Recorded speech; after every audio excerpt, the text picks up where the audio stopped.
கற்பூரம்னாலே நம்ம நினைக்க வர்றது பூஜை தாங்க. ஆனால் அந்த கற்பூரத்தை செடியில் இருந்தாங்க தயாரிக்கிறாங்க. அது உங்களுக்கு தெரியுமாங்க? வாங்க அதை பற்றின சுவாரஸ்யமான விஷயங்களை பார்ப்போம். இது உங்கள் அறம் திறம். செடிகளில் இருந்து தாங்க கற்பூரம் தயாராகுது.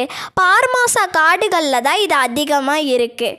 50 வருட காலமானத்தை ஒரு செடியிலிருந்து கற்பூரம் எடுக்க முடியும். சிறந்த மருந்து பொருளான இது சமீப காலம் வரை ஜப்பானில் ஏகபோகமாக இருந்தது. இப்போல்லாம் அமெரிக்காவிலையும் இது செய்ய தொடங்கிட்டாங்க. ஜெர்மனியில் செயற்கை முறையில் இது செய்கிறாங்க. பச்சை கற்பூரம் அப்படிங்கிறது வேறுங்க. சுமித்ரா போர்னியா அப்படிங்கிற தீவில் வளரும். கற்பூரம் வாழையோட பட்டைக்குள்ளே இயற்கையாக கிடைப்பதுங்க. இது இந்தியாவில் மட்டும்தான் பூஜை பொருளாக யூஸ் பண்ணுறாங்க. ஓகே ஃப்ரெண்ட்ஸ், இதோட வீடியோ முடிஞ்சுது. இப்போ உங்களுக்கு தெரிஞ்சிருக்கும் கற்பூரம் எதில் இருந்தெல்லாம் தயாரிக்கிறாங்கன்னு.